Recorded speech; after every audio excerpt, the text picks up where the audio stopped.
Hey guys, it's Grand Admiral Thrawn, and today I am ranking the Decepticons from the 5 Bayverse movies. There are other characters on this list, such as Sentinel Prime and the KSI drones, who aren't really Decepticons, but I figured I'd include them here rather than make a whole third video about, I don't even know what I would call that one because that would just be mixed. This video was suggested by a Mr. Michael Garbato, so give him a thanks down in the comments section because I made an Autobots ranking, which if you haven't seen yet, I would recommend that you watch right after this video. Or before, I don't really care. But anyway, let's get on into this video. There are 48 characters on this list, and in number 48, I have Insecticon. This character is basically just like a camera that Sam is able to rip the head off of and then mash with his fingers. So, it's obviously going to be in dead last. It's kind of a waste of Insecticons because they're usually sort of tough and hard to kill, and there's always a lot of them, but instead, we have this one tiny little drone thing. Oh well. In number 47, I have Watchbot. Watchbot doesn't really do much in Dark of the Moon, but he does help drive the plot forward. So that's why I have him above Insecticon. In number 46, I have Steeljaw. I'm just going to adjust this real quick. There we go. Steeljaw is normally this, in Transformers Robots in Disguise series, he's like this genius Decepticon who's great at planning stuff and conning people. But in this, he's just like an attack dog for Lockdown. And I'm not even sure if he's Cybertronian or even a Transformer at all. And there are several of them. They're like these attack dogs, which I'm okay with because Lockdown needed some forms of faceless drones and stuff on his ship. But I kind of feel like they could have done it with a different character, considering how Transformers Robots in Disguise does him better. But that's okay. I don't really mind that much, and that's why he's only in 46th. Number 45, I have these anonymous allspark creations, and there are 2 allspark creations that I figured I could make as their own character, so they are on here. But others I just planned on including as their own. I almost did make the cell phone one as its own character because it's the first thing we get to see the allspark create. Apart from Cybertron in that flashback, but oh well. Yeah, these are pretty cool. Well, they show why Megatron wants the Allspark, so he can create an army, take over Earth. And I think that was pretty cool. The Allspark is my favorite of the 5 things that they're always chasing in the movies, so that was pretty cool. Number 44, I have Reedman. He doesn't do much, but if not for him, they never would have gotten the Allspark shard they needed to revive Megatron. So that's why I have him above the others. Also, he has that cool thing where he can turn into a million different marble-sized balls, and then he can reform into this, which was pretty cool. In number 43, I have Xbox. This is one of the 2 Allspark creations I was talking about. It's just this. During the battle, there's a guy walking holding an Xbox, and the Allspark brings it to life, and it starts attacking him, and it kind of made me laugh, so I figured it's good enough to earn its own spot. Oh, and by the way, about the Xbox, they should have named it Xbot. Anyway, number 42, I have Dispensor. A ton of people give Dispensor crap because they say, that's just a product placement for Mountain Dew. No, it's showing that the Allspark turns objects to life. Yes, it is product placement, but everything can be considered product placement in a movie. Apart from the actors, basically. That's about it, though. Any object in a movie could technically be product placement. Anyway, Dispensor, because he's the main one people remember, I figured he could be his own thing. Okay, number 41, I have Devcon. Devcon doesn't do much apart from one scene when they show him killing humans during the Battle of Chicago. And I figured that he earned 41 by... That shows, like, how big of a battle and the death toll was from the Battle of Chicago. And I figured that was enough to earn him his own spot. Number 40, I have Unicron. Now, technically, I could put Unicron in first because I like the Earth and living on it, but Unicron himself doesn't really do much of anything in these movies. He does drive the plot for The Last Night, and he's why Quintessa wants to destroy Earth, but other than that, he doesn't do next to anything. So, yeah, he's in 40th. Number 39, I have Loader. I don't really have anything to say about Loader. I don't remember much about him, so he's in 39. Okay, number 38, I have the Constructicon clones. This is a common misconception of why are the Constructicons at two places at once? Clones. The Constructicons, the real ones, during this battle, are as Devastator battling Skids and Mudflap, and then climbing the pyramid. The other ones that you see battling and used as cannon fire are these clones of them. Now, it's kind of hard to explain, but they are clones, and the one that is Mixmaster's clone has a cool death to Jetfire, showing when Jetfire enters the battle. And the other ones help stop Sam from getting to Optimus, so, like, there's a whole thing. And I think they earned a spot in 38th, even though, for the most part, they're just cannon fire. Number 37, I have Igor. He kind of serves as Megatron's weird little pet in Dark of the Moon, and I guess he's named after Igor the Hunchback, like Frankenstein's monster. Well, he definitely is Megatron's monster, like his little pet that he kind of feeds Energon to, like scraps of when he rips one of those little ones apart. So yeah, Igor earned 37th, because he's kind of weird. What's weird about him, though, is we never see what happens to him after that scene when Megatron destroys the Abraham Lincoln statue. Okay, number 36, I have Ravage. Ravage also helps with them retrieving the allspark shard, and is in Revenge of the Fallen more than Reedman, so that's why Ravage is higher up on the list. But again, Ravage doesn't really do much apart from have a cool death to Bumblebee. In 35, I have the Infernocons. They're also cannon fire, but they're also like Quintessa's muscle, and like Devastator, there are several bots who form into one big one, and they have a really cool death to Optimus Prime, so I put them in 35th. In number 34, I have garbagebot. He is there to, I think he earned 34th by showing, in Dark of the Moon, when all those Decepticons are coming to Earth from the moon, how they are all just escaping, and it's pretty cool to see how one turns into a dump truck for once. Number 33, Scalpel. And Scalpel is Megatron's doctor in Revenge of the Fallen, and then for some reason we see a bunch of tiny versions of him in Dark of the Moon trying to fix up Megatron, which is kind of weird, but oh well. Scalpel tells him how they need to remove Sam's brain, and he's the doctor, as they call him, and he's the reason why Megatron is brought back to life. So Scalpel earned 33rd. Number 32, I have Scorponok.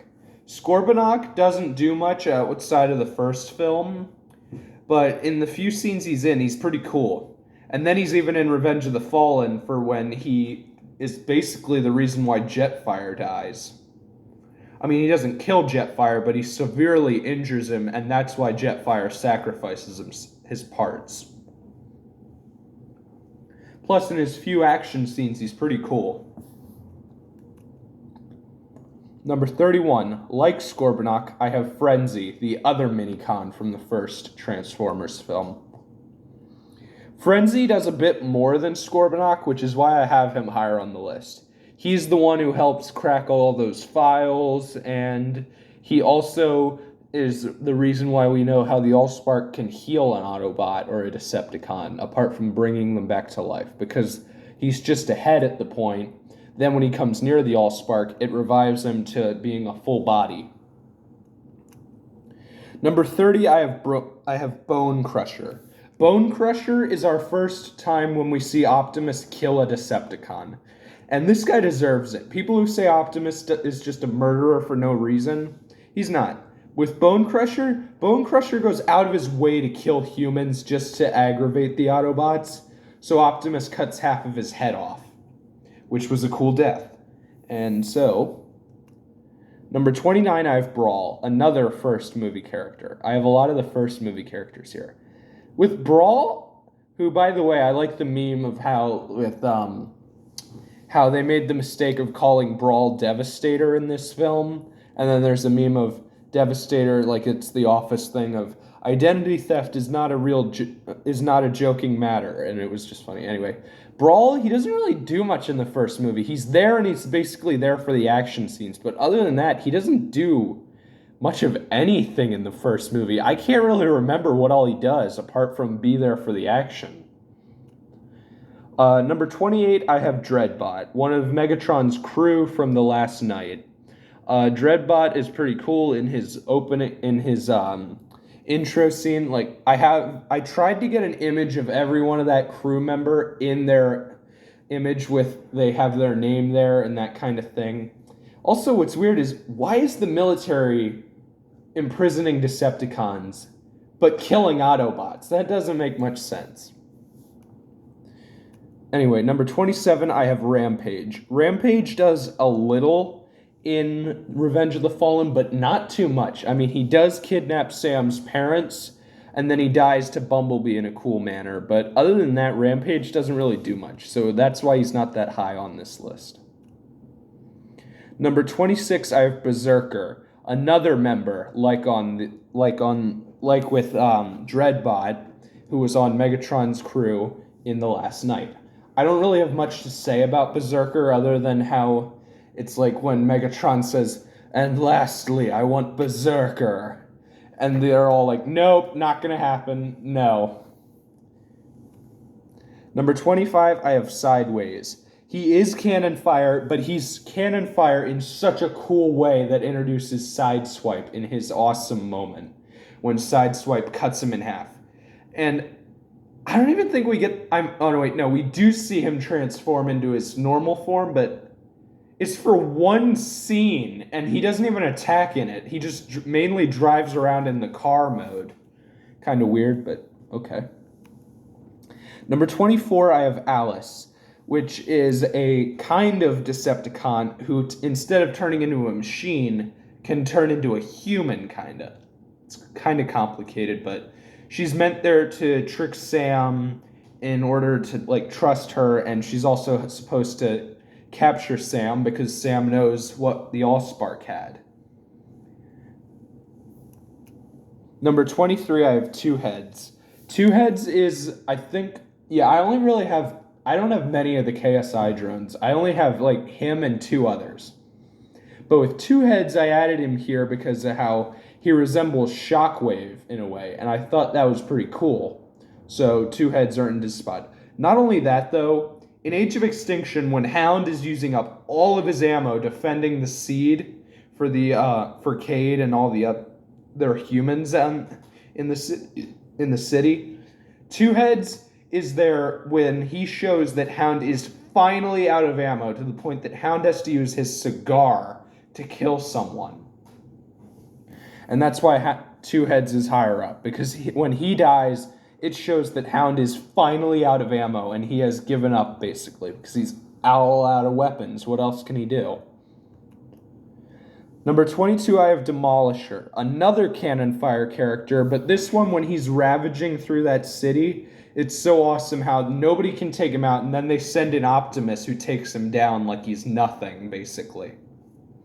And then he also has the final words of, "The fallen shall rise again."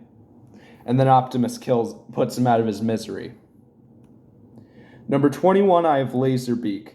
Laserbeak is the one of Soundwave's minicons that does the most in all of the movies. Well, no, he's only actually in Dark of the Moon, but out of all of Soundwave's minicons, he does the most. And I do like how he kills all the people, even Jerry, who I did like Jerry Wang, because, his actor is very funny. Number 20, I have the Driller, Shockwave's pet. This thing is like a giant metal worm that is 1,000 feet long and is destroying a whole city. And during that tower scene with Optimus versus the Driller, that's an awesome scene. When all the humans are in the building that it's destroying, that's an awesome scene. Just when the Driller first appears is awesome scene.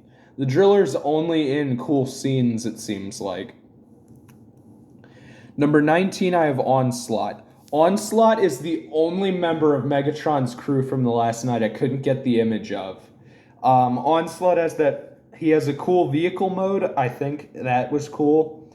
How he's taking on both crosshairs and drift at the same time was pretty cool. And then even Grimlock Grimlock didn't come in to help him. Wait, did he? I can't remember right now. But anyway, Onslaught was pretty cool, and how when they first introduced him, he goes, "You're gonna need a bigger door."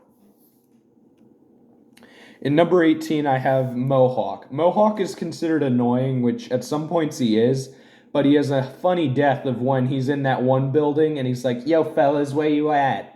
And then Bumblebee just shoots him and shoots his head off. That was pretty cool. Plus, he turns into a motorcycle. And he's the only one of Megatron's crew in the last night who has a unique design. All the others are kind of reused. In 17th, I have the Dreads. This is technically 3 characters. Crankcase, Crowbar, and Hatchet. But these 3 are there for the Sentinel chase in Dark of the Moon, which they do great at. And even though they are cannon fire, their Ironhide's last cannon fire, when it shows Ironhide and Sideswipe working together to kill these 3, that was awesome. Because it's the last time we get to see Ironhide in a fight, apart from when Sentinel shoots him in the back. Plus, Ironhide and Sideswipe kill them in pretty cool ways. In number 16, I have Grindor. Grindor is theoried to be Blackout, revived by the allspark, which I actually believe this theory. And Trans Theories, a YouTube channel, has a whole video about it that you should really check out if you want to hear about it. And then he also has one of the most gruesome deaths in all of this franchise, when Optimus rips his face apart after he climbs on top of him, and then he rips his face apart. That was awesome. In 15th, I have Quintessa, the main villain of the last night, but she does nothing. I mean, apart from order other characters to do something like, "Megatron, kill her." We never see her in action apart from like when she's holding back Optimus, using her power. Other than that, we never see her really do anything, so I can't put her high up on the list. Number 14, I have Nitro Zeus, my favorite member of Megatron's crew, in that he's just got such a sense of humor. Like when he's getting out of prison, he goes, "Say hi to your wife for me," to the one guard. It's like he's got a fun personality, and I liked that about him. Also, he looks like Shockwave, who I really like Shockwave. Number 13, I have Nemesis Prime. Technically, this is just Optimus when he's mind-controlled, but I figured I'd add him anyway, in that this is such a cool concept of Optimus Prime fighting the other Autobots because he's unable to hold himself back. And the reason why I don't have him higher is he's only in the movie for 2 scenes of him being brainwashed. If they had like even just one more scene of him being brainwashed, that would have been better. Plus, his fight with Bumblebee is awesome in that it's actually also emotional. A ton of people don't like the movie, but if you do actually like these movies, his battle with Bumblebee is actually kind of emotional if you think about it, because it's Optimus and Bumblebee fighting each other. And how Bumblebee finally gets to speak again using his voice box because of this battle. Number 12, Galvatron. Galvatron is just Megatron reincarnated, which is pretty cool, but like Quintessa, he doesn't really do much himself. He has that one battle with Optimus, which was pretty cool, but then Lockdown shows up and interrupts the two. So we never got to see who was stronger, Galvatron or Optimus. It's Optimus. Anyway, yeah, Galvatron in number 12. He's a great secondary villain for Age of Extinction. Number 11, I have Devastator. Devastator is so cool in that he's several Decepticons that then form up into this gigantic Decepticon that's just so many colors and all that, and it's able to suck up anything, and then how he almost, and then when the twins are battling him, how they can't even do it, so they just cut to Devastator had like gotten out of that battle and he's now climbing the pyramid, and it takes like a shot from a Navy vessel to bring him down. Plus, some of them might have survived that attack. Number 10, I have Soundwave. Now, I can't put him much higher because Soundwave doesn't do much of anything in Revenge of the Fallen. He's just a satellite in that movie. Then in Dark of the Moon, we do get to see him in battle for a few scenes. And the secret reveal that he was Carly's car. That was pretty cool. And other than that, though, when he dies and how he's about to execute Bumblebee, he doesn't really do much of anything. But he is Soundwave. So he earned the number 10. Also, he has an amazing death to Bumblebee. Number 9, I have Stinger. Stinger is responsible for the funniest scene in all of these movies when Bumblebee sees Stinger and how all the recordings are going, Stinger, like Bumblebee, but better in every way. How Bumblebee loses his mind and he's just so angry and they're like trying to calm him down. That's the funniest scene in all these movies in my mind. Also, how like Bumblebee has to kill Stinger, that's pretty cool too, because in order to prove how he's better than Stinger, he does that. And then how he actually, in Age of Extinction, he's just Bumblebee but pink, basically, because Bumblebee made himself look like Stinger.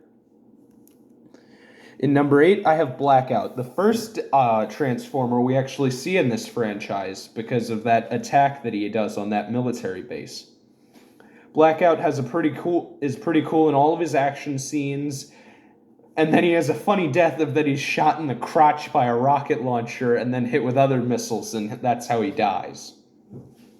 But he's our first introduction to Decepticons, so I feel like I had to put him in at least the top 10. Number 7, I have Barricade, a Decepticon who's from movie 1 to movie 3 to movie 5. He skips the second and fourth one, but that he's been around since the first movie and he's into the 5th movie. That's pretty cool, of how he's just survived that whole time.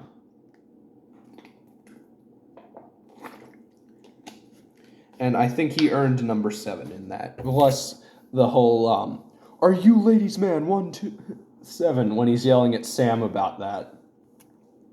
Okay, number 6, I have Shockwave.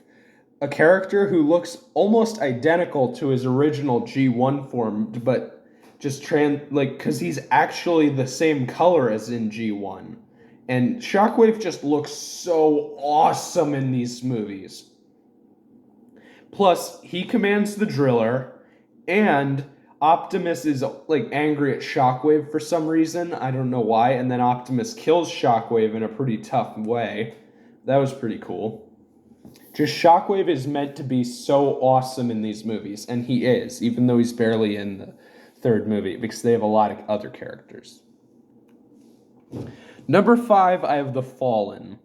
A character who isn't really in Revenge of the Fallen that much, which kind of sucks, but unlike Quintessa or Galvatron, we really get to see the Fallen in action when Optimus has Jetfire's parts and he can fly now, versing the Fallen.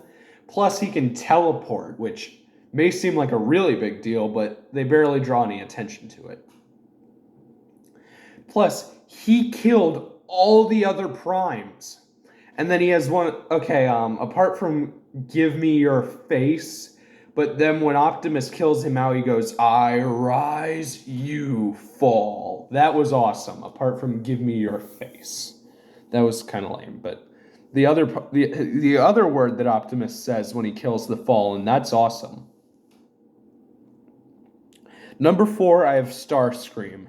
Megatron's second in command, who's trying to be in charge since Megatron dies.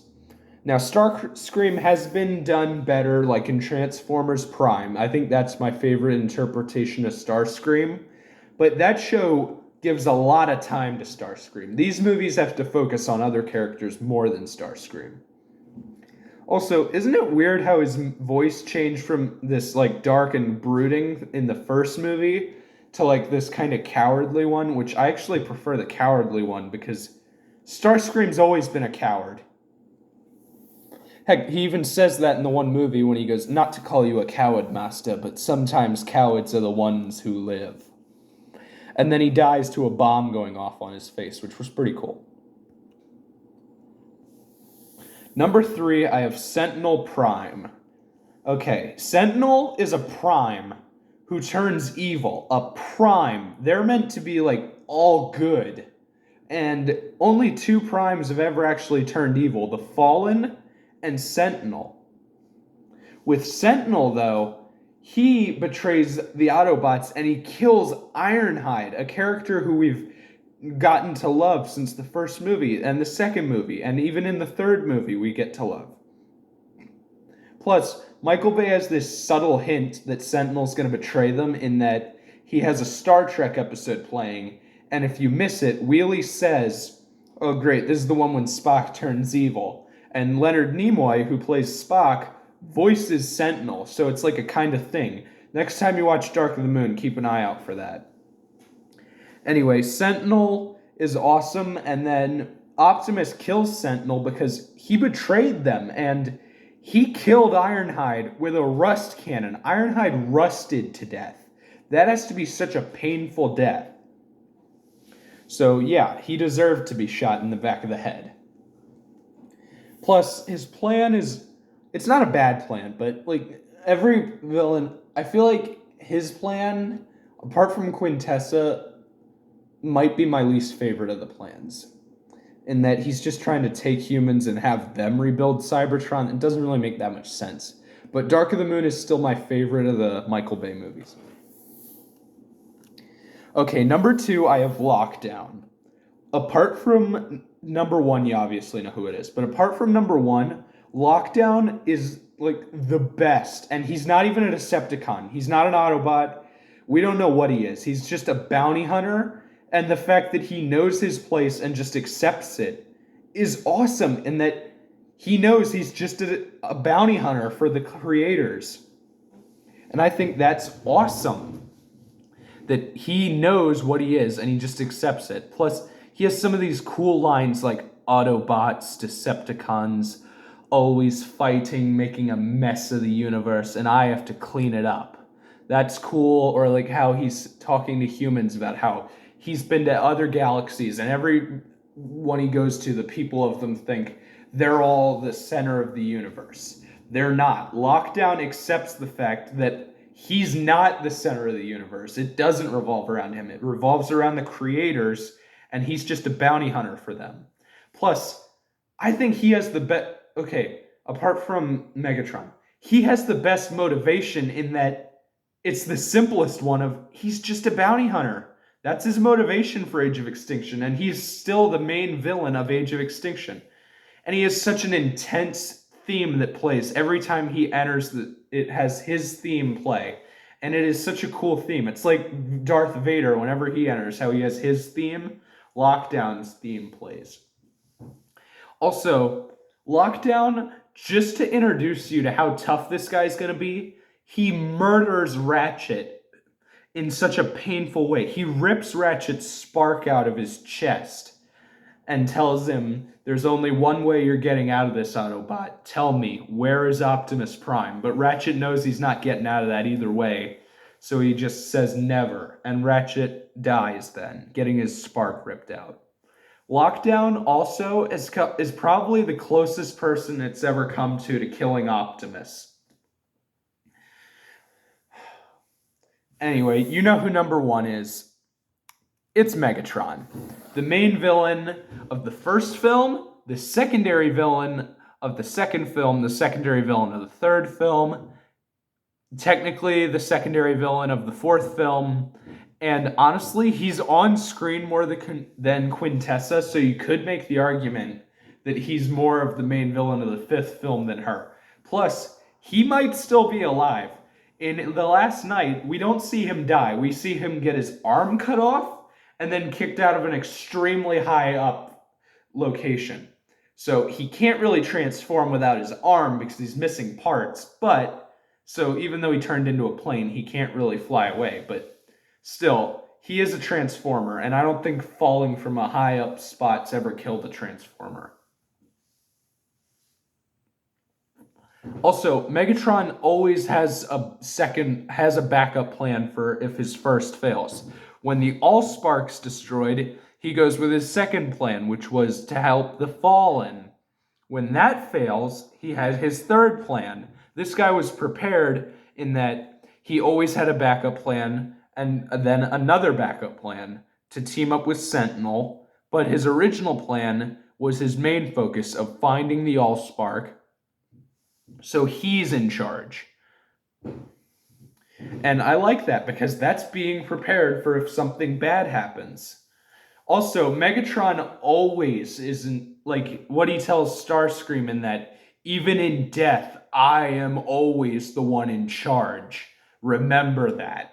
That's cool because he knows Starscream is trying to just take his place. But no, Starscream now knows that Megatron is not going to accept that. Plus, Megatron is Optimus's rival. Like he says in Dark of the Moon, where would you be without me, Prime? Then Optimus kills him in an amazingly gruesome way.